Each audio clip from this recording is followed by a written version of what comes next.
많은 열매 맺어지기를 기도합니다. 바깥에서는 오곡기 무릉이는 이 좋은 가을에 우리 안에도 영적인 열매가, 예수 이름의 열매가 주여 맺어지게 하옵소서. 아산 땅에서 월요일마다 모여서 기도하는 주여, 이 기도가 하나님의 관심과 하나님의 지지를 받게 하시고 우리 하나님의 역사가 일어나게 하소서. 하나님 아버지, 월요일 저녁마다 우리가 기도할 때 주님 역사하시고 오늘 이 은혜교회가 하나님 앞에 한 주간 올려드리는 이 성회를 통하여 하나님이 역사하여 주시옵소서.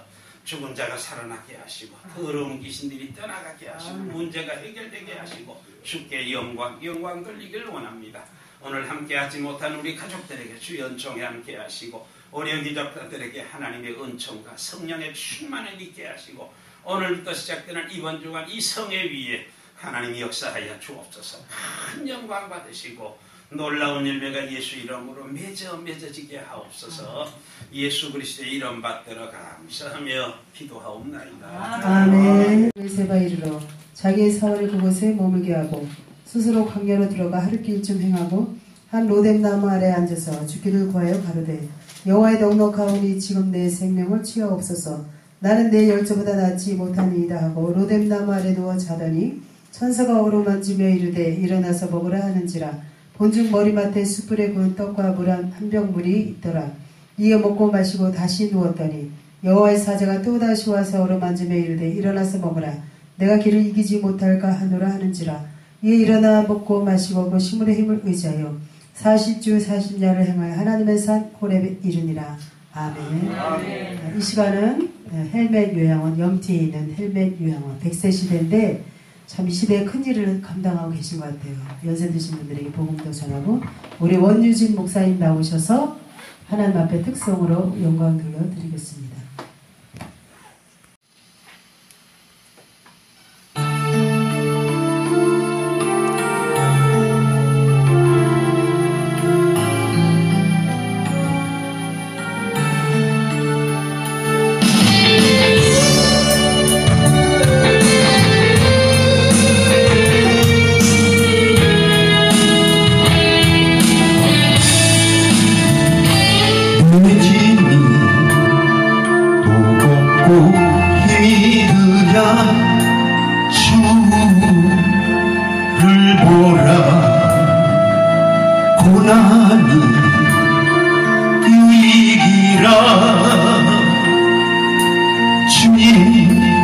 말씀하시네. 나의 가는 그 길을 오직 주가 아나니 나를 발견하신 후에는 내가 정금같이 나오리. 오늘의 아픔은 내게 소망이요. 쓰라린 아픈 뒤에 축복이 있다네. 고난은 인생의 참 의미를 알게 하고 예수님 한 분으로 만족할 수 있어요. 나의 가는 그 길을 오직 주가 아나니 나를 단련하신 후에는 내가 정금같이 나오리. 고난이 그녀는 영광도 그는도 장차 받을 이 영광과 비교할 수 없다네.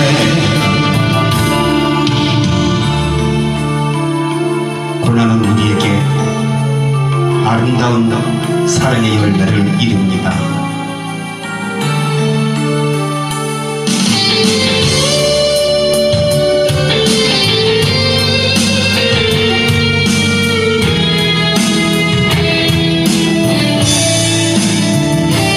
고난의 십자가 보배이며 능력이라 주님을 따르는 자 십자가 져야만 하리.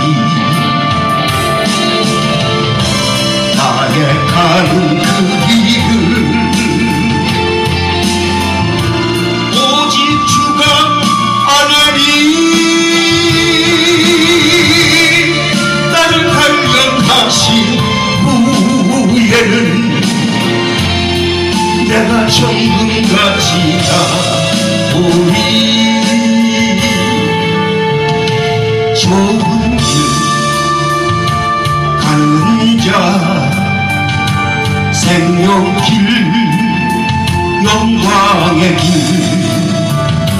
십자가 진 후에 열육화 얻으리.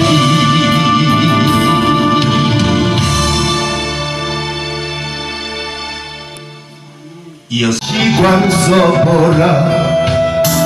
너 주님의 자세고 입어보라. 너 주님이 맞으신 죄지게 한 번만 맞아보라. 너 주님이 지셨던 십자가 잠시 만져보라. 너 주님이 죽으신 것처럼 죽을 수 있는가? 너의 할 수 없는 것을 주님이 하셨으니. 너 주님을 사랑하라. 너 주님을 의지하라. 너 주님을 사랑하라. 영원히 영원히 너 주님을 찬양하라. 영원히 영원히.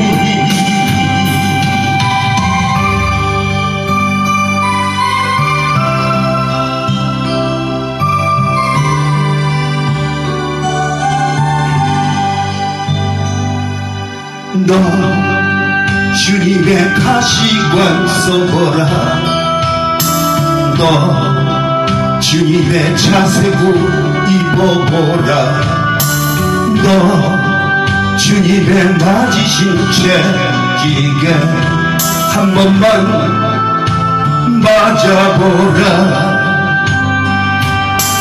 너 주님이 지셨던 십자가 잠시 만져보라.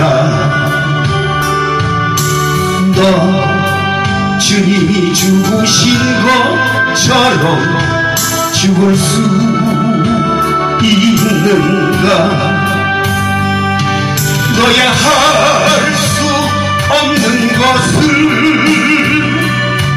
주님이 하셨으니. 너 주님을 사랑하라. 너 주님을 의지하라.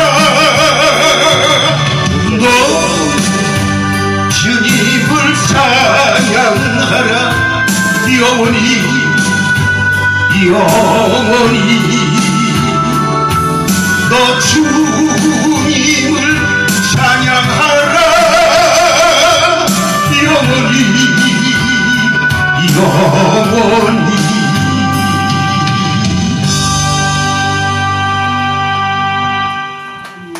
살아계신 예수 그리스도의 이름으로 기도드리옵나이다. 아멘. 오늘 주제는 위로하시고 힘주시는 하나님이십니다. 할렐루야. 바쁘신 가운데도 참석해 주셔서 감사드립니다. 이 교회는요, 제가 2004년도 신학 공부할 때 그날 수요일이었어요. 이게 신학 공부할 때 전도사 1학년 전도사로 갔을 때인데 수요예배 교회를 가야 되는데 가기 싫더라고요. 그래서 그날 또 땡땡이를 까고 남산에 운동복 차림으로 가고 주머니에 12,000원을 넣고 음료수라도 사 먹으려고 가서 남산에서 저희는 이제 중무팬더 그때 하나님이 현찰로 지금 사기 해서 거기 사가지고 살다가 남산으로 해서 이렇게 내려오는데 이 동네를 자세히 몰랐죠. 근데 내려오는데 여기 오다 보니까 왜 너무 허름한 교회가 있는 거예요. 그때는 지금보다 훨씬 더 허름했어요. 칸막이도 없고 도자리 같은 거 이렇게 깔아놓고 2004년도에 그랬어요. 근데 뭐에 끌려서 제가 여기 들어왔거든요. 근데 사모님하고 목사님 두 분밖에 안 계시더라고요. 근데 이제 수요 예배 시간이에요, 딱. 그래서 앉아서 저도 모르게 같이 예배 드리고, 근데 헌금을 해야 되는데 주머니에 딱 12,000원 있더라고요. 그래서 제가 여기다 놓고 갔거든요. 생각도 안 하고 있었어요. 근데 세 번째 개척지인 여기 와서 목회하다가 하나님 그 생각을 나게 해주시더라고요. 하나님은 12,000원 심었는데 100배로 축복을 해주셨습니다. 제가 올 때도 허름했는데 지금 얼마나 하나님이 멋있게 이렇게 예쁘게 이 교회를 만들어 주셨는지 하나님은 최하 30배, 50배, 100배로 주시는 거를 하나님. 그래서 제가 가끔 목회할 때 그 생각을 하면서 너무 감사하더라고요. 정말 저의 간직거리입니다. 그래서 오늘 하나님께서는요, 이런 엘리야를 통해서 우리에게 어떤 마음을 주시는지 하나 같이 말씀을 나눠보겠습니다. 오늘 본문의 엘리야는요, 우리가 다 아는 능력의 종, 불의 종이라고도 우리가 다 알고 있습니다. 그런 엘리야에게도요, 어쩔 수 없이 연약함을 느끼는 그런 위기가 찾아왔어요. 그래서 엘리야가 위기 가운데 있을 때 주님께서 어떻게 엘리야를 치유하고 회복시키시고 문제 해결을 해주시는지 나눠보도록 하겠습니다. 우리가 만약에 신앙생활을 함에 있어서 하나님을 온전히 신뢰한다면은 그분이 응답하는 것도 우리가 신뢰하지만 응답하지 않는다는 것도 우리는 신뢰할 수 있어야 됩니다. 왜냐하면 하나님이 침묵하시는 데는요, 다 그만한 이유가 있기 때문이죠. 그래서 우리는 그리 아니하실지라도 주님을 온전히 신뢰할 수 있는 믿음이 필요한 것 같습니다. 엘리야는 성경에 기록된 대로 인물 중에 가장 즉각적이고 분명하게 응답을 받는 그런 기도의 사람이었습니다. 엘리야가 기도했을 때 하늘이 열리고 비가 쏟아졌고, 그뿐입니까? 엘리야가 기도했을 때 불이 쏟아져 내려서 도랑을 다 태우고 제물과 제단을 다 태웠습니다. 그뿐입니까?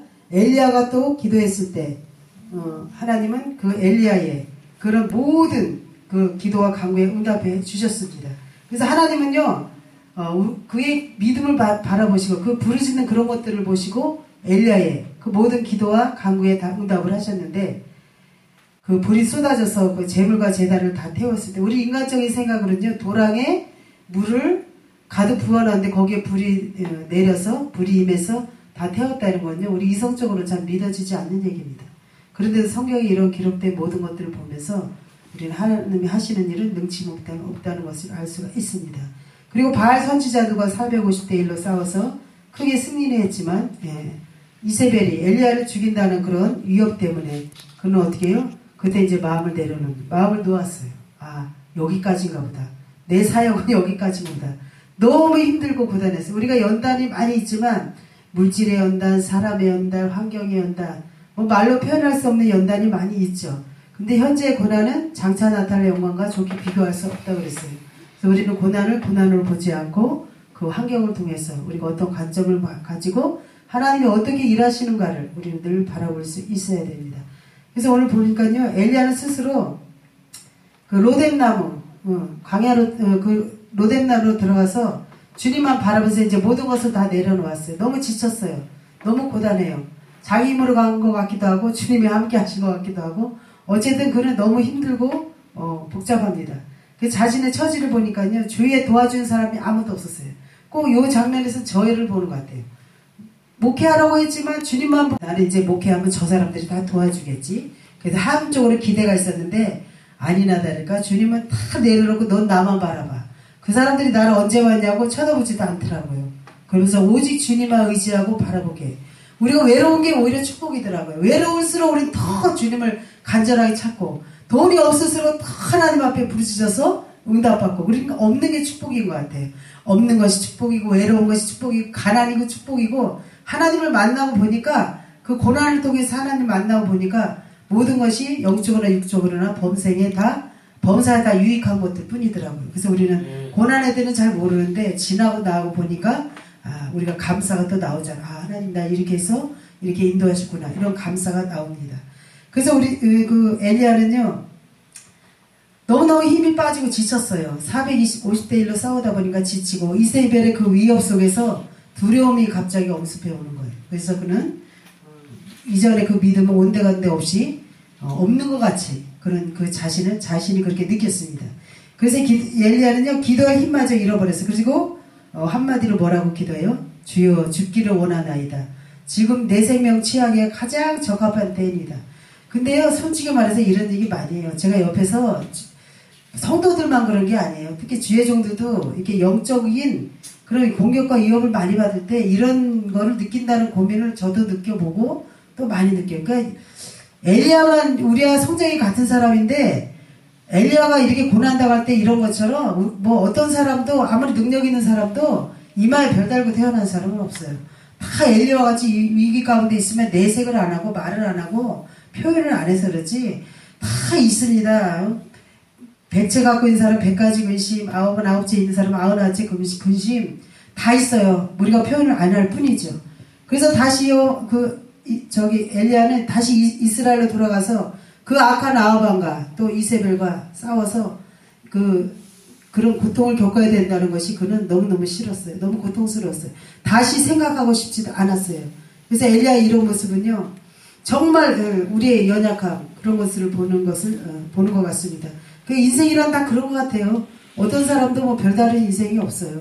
특별한 거 없습니다. 다 고난 앞에서는요, 위기 앞에서는요, 이렇게 연약한 모습들이 다 나올 수밖에 없어요. 그래서 우리가 빌립보서 4장 6절에 보면 아무것도 염려하지 말고 모든 일에 기도와 간구로 너희 구할 것이 감사함을 하나님께 하라. 그리하면 순종하면, 하나님은요 거저가 없어요. 순종하면, 불순종할 때는요 그거에 따른 징계가 오고 순종할 때는 축복이 오더라고요. 저도 순종하고 주의 길을 가니까요, 하나님 신명기 6장에 주신 말씀이 있어요. 또 8장에 주신 말씀이 있어요.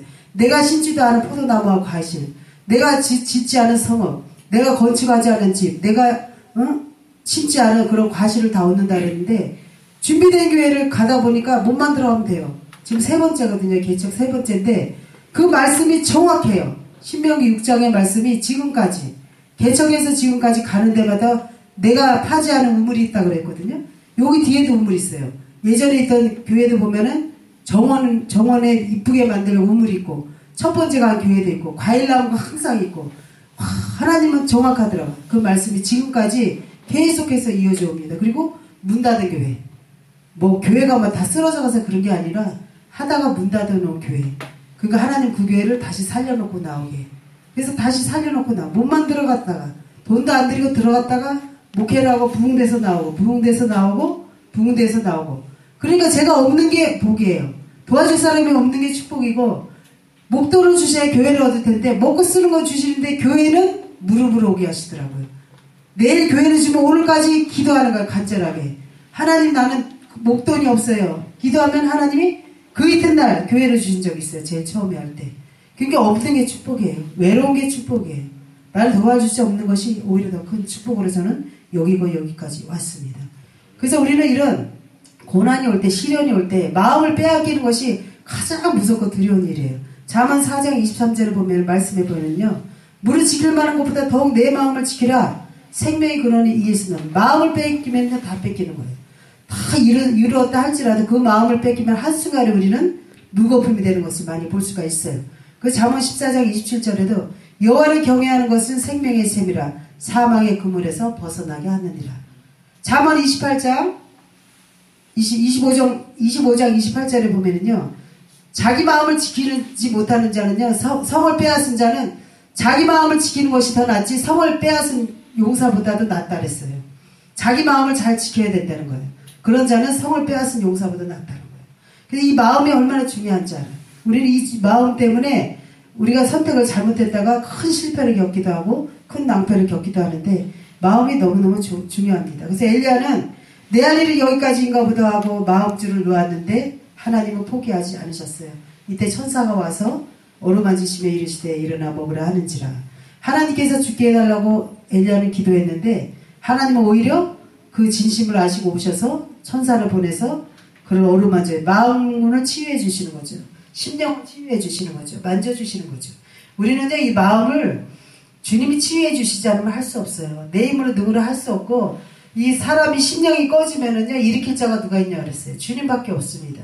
주님이 은혜 주셔야 우리가 새 힘을 얻을 수가 있는 것입니다. 그래서 한 번을 통해서 그러는 것이 아니라 또다시 지친 그 엘리야에게 주님께서는 또 여호와의 사자를 보내서 일어나 먹고 마시고 또 어루만져 주시잖아요. 완전한 치유와 회복을 주님은 원하시는 거예요. 우리 사역자들은요, 사역만 막 열심히 하다 보면 막 지쳐갖고도 막 매일 얘기 들어보면 피곤하다 소리 입에 달고 다니시는 분이 있어. 그게 어떻게 보면 어둠이에요. 그 어둠에 영이 사로잡혀 있는 거예요. 그 피곤한 것이 있으면 안 되는 거예요. 우리는 늘 영육간에 강건하고 우리가 성령이 충만해야 되는데, 오늘 이 엘리야처럼 우리 지쳐있을 때 하나님의 말씀과 은혜로 채워서 또 사역을 하고 또 사역을 해야 되는데 쉬지도 않고 달려가서 이런 영적인 침체와 위기를 겪고 있는 분들을 제가 가끔 봅니다. 그래서 우리 주님 안에서 늘 주님과 교제하면서 주님의 위로와 힘주신 그 하나님을 만나서 우리가 다시 회복하고 완전한 회복을 하면서 우리가 사역에 임해야 될 줄을 믿습니다. 그래서 우리는 이 엘리야에게 사명을 주셨듯이 저와 여러분들에게 하나님의 사명을 주셨는데요. 리빙스턴이 그랬죠. 사명자는 죽지 않는다. 내가 지금 살아있는 것은 나에게 아직도 사명이 있는 것이다. 어떤 여자 목사님이 목회를 다 은퇴해놓고 시큰 놀러 다니려고 그러는데 하나님께서 놀러 가는 걸 다 차단시켜놓고 방에 앉아서 나라 민족을 위해서 교회를 위해서 죽어가는 영혼들에서 매일 기도를 시키더랍니다. 그러니까 우리는 죽을 때까지 이 기도의 줄을 놓을 수 없어요. 하나님의 이 사역을 놓을 수가 없는 것입니다. 그래서 우리는 이 엘리야가 다시 전인적인 치유와 회복을 통해서 다시 한번 하나님이 사명을 다시 한번 일깨워줘요. 저도 2007년도에 주님께서 그러더라고요. 너 나를 위해서 일해줄 수 있냐? 근데 제가 네 그랬어요. 모르니까 그냥 네. 어차피 신학을 했고 이 길을 가야 되기 때문에 네. 근데 지난 2018년도에도 또 제가 기도를 한다고 하고 목회를 한다고 하는데 하나님이 정작 원하시는 게 있더라고요. 요구하시는 게 있더라고요. 그것이 부흥이었어요. 근데 그거를 잘 안 하고 그냥 예배만 드리고 이렇게 기도회만 하고 하니까 하나님께서 원치 않으셔서 다시 말씀하시기를 너 나를 위해서 일해줄 수 있냐? 2번 다시 또 그 말씀을 하셔서 이제 코너에 몰아놓고 기도하게 하시고 그래서 그때부터 부흥회를 하는 거예요. 그게 말이 많죠. 근데 우리는 주님만 보고 달려가면 됩니다. 주님과 나와의 관계만 등록하면 돼요. 뭐 부흥회를 한 달에 2번씩 하냐. 그런데 한 달에 한 번 한다고 사람이 다 오는 것이 아니에요. 많이 오는 게 중요한 게 아니고 주님께서는 한 영혼. 저도 사역을 해보니까요. 제가 많은 데 가서도 좀 해봤어요. 많이는 안 해봤는데 저기 큰 기도원에 가서도 해봤는데 사람 많은 데 가서 혼자 떠들고 막 내려오는 것보다 이렇게 커뮤니케이션 하면서 사람의 심령을 이렇게 보면서 너무 많지는 않지만 이렇게 하는 것이 정말 이게 은혜가 되더라고요. 저는. 그래서 이제 부산에 집회를 갔는데 이게 연세가 있으신 여자 목사님인데 둥퉁하신 분이 예배 중에 오셨는데 시작해서 끝까지 눈물을 막 흘리시는 거예요.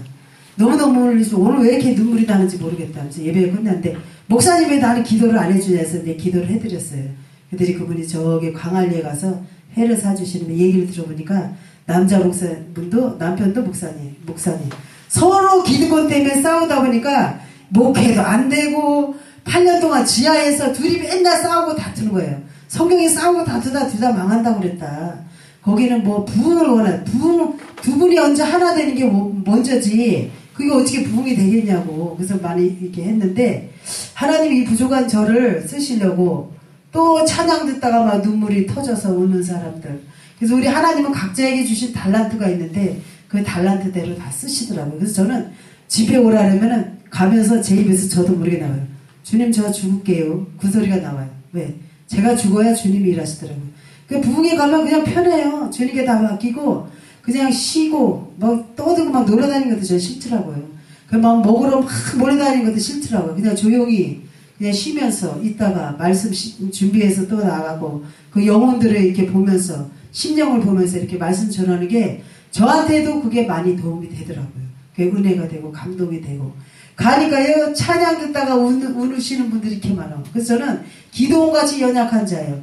도와줄 사람도 없어요. 제가 일대예요. 친정이고 시댁이고 시할머님이 무당이셨어요.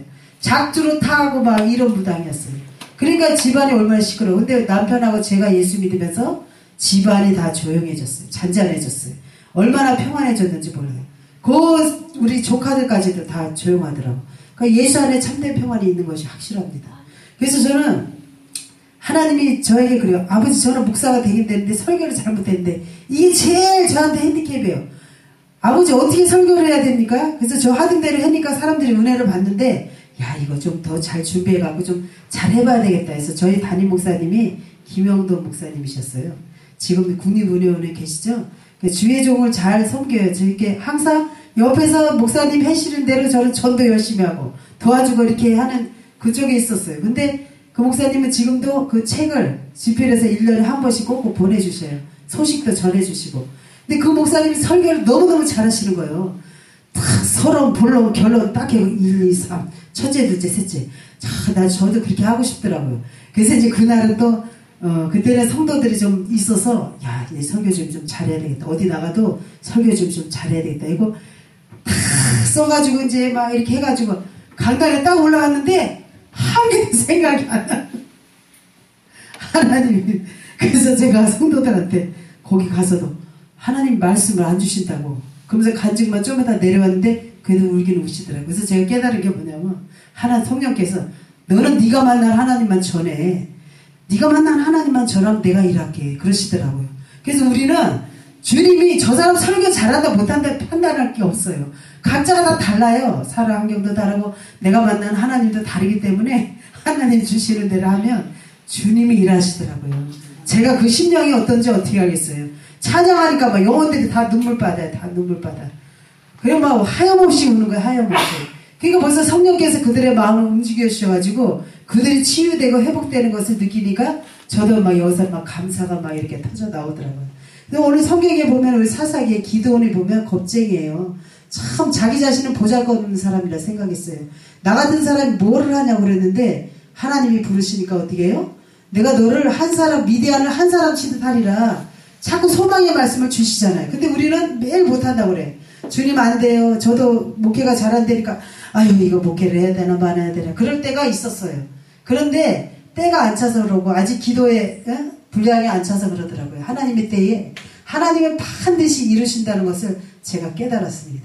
그래서 우리는 기도원처럼 내세울 만한 특기가 없고 내세울 만한 배경이 없고 내세울 만한 스펙이 없다 할지라도 내가 만난 하나님을 전하면 되고 내가 만난 그 주님과 동행할 때 주님이 우리를 통해서 일하신다는 것을 믿으시기를 바랍니다.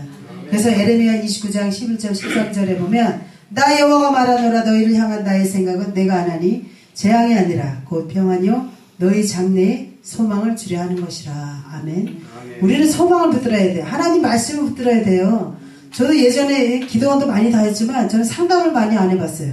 한번 상담했다가 발등치기 뻔했거든요. 아니 빚이 많아지는 거예요. 그러면 생각할 때 어떻게 해요? 가서 일해서 돈 벌어야 되잖아요. 그래서 기독교 어디 방송에다 전화해서 너무 힘들어서 어디 빚이 많아서 창피해서 말을 못하고 막 전화하니까 그분이 하는 얘기가 아니 그럼 당장 나가서 일을 해야죠. 근데 저는 신학생이거든요. 근데 하나님은 너를 일을 하면 손을 잘라놓는다 그랬는데 일을 할 수는 없고 그런데 그분의 말씀은 또 일을 해야 된대요. 그럼 아유 내가 잘못됐구나. 일하러 갔더니 환상을 보여주는데 빚쟁이들의 그 봉투가 그게 계속 와서 더 쌓이는 거예요. 막 이렇게. 근데 실제로도 더 쌓이더라고요. 그게. 그래서 제가 깨달았어요. 내가 만난 하나님. 신앙은 1대1이에요. 누구의 말을 들어도 내가 들어야 확신이 생기고 내가 받은 그 말씀을 가지고 가면 주님이 또 이루시고 또 우울하고 꿀꿀하면 또 은혜 받고 말씀으로 채워서 그 말씀이 이루어지면 또 가다 보면 하나님이 일하시고 말씀 붙들고 가야 되는 거죠. 은사도 중요하죠. 치유되고 회복되고 또 우리가 문제 해결 받아야 되는데 제일 중요한 거는 소망을 주는 그 말씀. 말씀에 소망이 있기 때문에 소망은 뭐예요? 이루어지지 않았지만 이루어질 걸 믿고 가는 거잖아요. 그러니까 우리는 그 말씀을 꼭 붙들어야 됩니다. 누구하고 상담하다가 보면 내가 받지 않으면 이래야 만나 저게 만나. 어떤 분은요 저한테 상담을 해요. 자기가 지금 현재 이런 처지에 있는데 어떤 분이 몇 년 후에 서울에 가서 사역을 한다 그랬대. 아니 그런 불투명한 말씀을 듣고 자기 사역에 충실하지 않고 막 이리저리 방황하는 것을 보면서 주님과 독대하는 시간이 우리가 그래서 필요하다. 주님과 나와 정말 깊은 교제 시간이 필요하다. 목사는 이마에 별달았냐, 성도들에게만 은혜 받으라고 그럴 것이 아니라 목회자들도 주님과 나와의 그 동행하는 관계, 깊은 관계를 늘 유지하면서 나갈 때 사역을 주님이 하시는 거지. 그저 우리는 심부름만 하는 거잖아요. 그래서 우리는 하나님께서 우리에게 고난을 주려는 것이 아니라, 재앙을 주시는 것이 아니라 평안을 주시고 장래의 소망을 주려 한다는 것을 꼭 믿으시기를 바랍니다. 그래서 너희는 내게, 에레미야 33장 3절에 너희는 내게 부르짖으며 내게 와서 내게 기도하면 내가 너희를 들을 것이요 너희가 전심으로 나를 찾고 찾으면 만나 주리라. 그래서 우리 목회자 한 사람이 중요한 것 같아요. 나 한 사람이 살면 가정이 다 삽니다.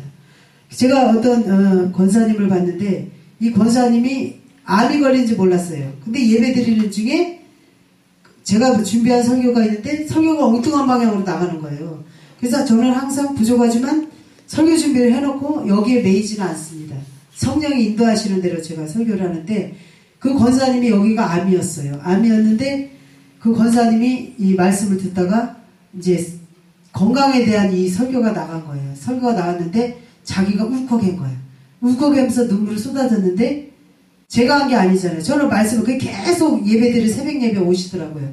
계속 예배드리고 저는 그저 그분이 암인지를 몰랐기 때문에 계속 예배드리다 보니까 나중에 한 3개월 지나서 저는 왔어요. 오셔가지고 그때 말씀 듣고 은혜 받고 자기가 그 말씀 붙들고 가고 기도하다 보니까 암이 없어졌다고 그러셨어요. 암이 아주 심각한 건 아닌데 위암이었어요. 그래서 그 권사님이 그런 간증을 할 때 하나님은 이렇게 기도원같이 보리떡같이 꼬다른 보리떡 같은 우리들을 사용하시는 거예요. 그러니까 내가 사명자인 거는 어떻게 분별하냐. 나는 스펙이 없고 나같이 보잘것 없는 사람이라고 생각하는 사람이 사명자예요. 하나님은 잘난 사람 들어쓰지 않더라고요. 왜? 모든 것들은 다 하나님이 하셨다고 영광 받으시기 위해서 뭔가 부족하고 나 자신이 연약하다고 생각하는 그 사람을 들어서 하나님은 쓰신다는 것을 제가 깨달았습니다. 그래서 우리는 오늘 말씀처럼 엘리야처럼 이 위기와 이런 고난이 올 때에 그 고난을 바라보는 것이 아니라 하나님의 하실 일과 또 우리가 영적인 치유와 회복을 하고 완전히 치유와 회복을 이루어야 우리가 영혼을 살릴 수 있다는 거. 제가 이 사역을 하면서 그런 걸 많이 느껴요. 귀신에 늘려가지고 저기 대구 부산에서, 이건 저희 성도 얘기예요. 제가 얘기한다고 그랬어요 오늘. 그랬더니 목사님 하시라고 그래. 저기 부산에 부산 외대 나오고 영어 강사예요. 근데 보면은 시골 아줌마 같아요. 근데 아가씨예요. 아가씨인데 머리가 얼마나 좋은지 몰라요. 그러니까 자기를 안 갖고 오는 거예요. 51살인데 아가씨예요. 근데 그분이 우리 교회 부흥회할 때 이상하게 TV에 나오는 분을 섭외해서 하라는 말씀을 주더라고요. 그래서 광고지까지 하고 전단지까지 해서 제가 뿌렸잖아요. 손명수 목사님. 근데 그분하고 친하지 않고 어떤 교회에 우연히 한번 만난 적은 있어요. 근데 하나님이 그분을 세우라는 거예요. 그래서 저런 분들은 막 사람이 또 많이 좀 부담스럽더라고요. 안 세우려고 했는데 또 차문을 딱 열었는데 손명숙 목사를 세우라고 그러시는 거예요. 성령께서. 그래갖고 이제 그분은 이제 이렇게 통화를 해갖고 이제 뭐 사례비 우리 신경 쓰지 말고 하자. 그래갖고 세웠는데 전단지를 만들려는 거예요. 그분이. 좀 많이 오게. 여기는 많이는 안 옵니다. 그냥 오셔서 하면 돼. 그냥 해야지. 많이는 안 왔어요. 많이 와요. 꽉 찬 적은 없습니다. 제가 그랬거든요. 한 영혼이 귀하다 생각을 우리 하시죠. 목사님. 그랬더니 전단지를 붙이라 했는데 제 느낌에 이쪽으로 여기 온양 시내 쪽 말고 여기 신도부 여기서 동사무소 신도부 있는 쪽에 딱 붙이고 싶더라고요. 근데 거기다 붙였는데 그 성도가 오다가 의심이 많은 사람이라 그 전단지를 보고 이 사람 텔레비에서 봤는데 하고 오신 거예요. 근데 그분이 어떠냐면 귀신에 들려갖고 맨날 시달린 거예요. 그래서 이 기가요. 저는 그런 거 체험 안 해서 보는데 기가 빳빳하대요. 귀신이 하도 여기다 대고 속삭이는 거야. 기가 막 힘이 있대요 막. 그래갖고 밤이고 낮이고 이 시달려서 못 살겠다는 거야. 내가 도저히 괴로워서. 근데 그분을 보고서 나왔어요. 그분은요 재산도 얼마나 많죠. 원룸 여기에 가면은 원룸 큰 거 2개나 있어요. 2개. 2채나 있어요. 2채. 부자예요. 스펙이 있어요. 돈 있어요. 그렇게 돈 많아도 이 영적인 게 해결이 안 되는 거예요. 그분이. 여기 온양에 등록 안 하고 몇 군데 큰 교회는 다 다녔더라고요. 등록 안 하고. 그런데 여기 와서 그때 은혜 한 번 받고 부흥회 그 다음에 와서 또 은혜 받고 헌신하고 또 그 다음에 또 부흥회 와서 은혜 받고 헌신하고 이 교회에 등록을 한 거예요. 등록을 하면서 주일만 돼서 왔다 가면 편안해. 제가 꼭 예배 드리고 꼭 안수를 해주거든요. 그럼 그냥 입실이 들어가는 거예요. 영혼이 너무 맑고 깨끗해져서 순수해져가지고. 그러면 한 3분, 5분 정도 누웠다 일어나요. 그 목사님 너무 행복하대 지금. 너무 평안하다는 거예요. 그 예배 드리고 가면. 그러니까 이런 영적인 문제를 우리 목회자들이 치유하고 영혼들을 살려야 되는데 내가 눌려있는데 어떻게 살리겠어요. 그래서 우리는 오늘 이 엘리야처럼 완전한 회복과 치유를 하고서 영혼들을 살리는데 힘써야 될 줄 믿습니다. 하나님은요 여호와를 기뻐하는 것이 너희의 힘이라 느헤미야를 통해서 우리에게 말씀해 주셨어요. 그래서 우리는 느헤미야처럼 늘 주님을 기뻐하고 감사하며 하나님 주신 이 사명, 내가 살아있는 동안은 이 사명을 감당해야 되리라. 살아있는 동안은 내게 아직도 사명이 있다는 것을 꼭 믿으시고 또 믿고 계시지만 우리가 늘 승리하고 또 많은 영혼들을 살려낼 수 있는 저와 여러분들 되시길 예수님의 이름으로 축원합니다. 기도하겠습니다. 좋으신 하나님 감사합니다. 보잘것없고 연약한 우리들을 사랑하시고 부족한 여정의 말씀 전했습니다. 성령이 함께하사 하나님의 은혜의 시간 되게 하시고 성령의 하시는 일들만 나타내지게 하여 주옵소서. 감사드리며 예수님의 이름으로 기도드려옵나이다. 아멘. 우리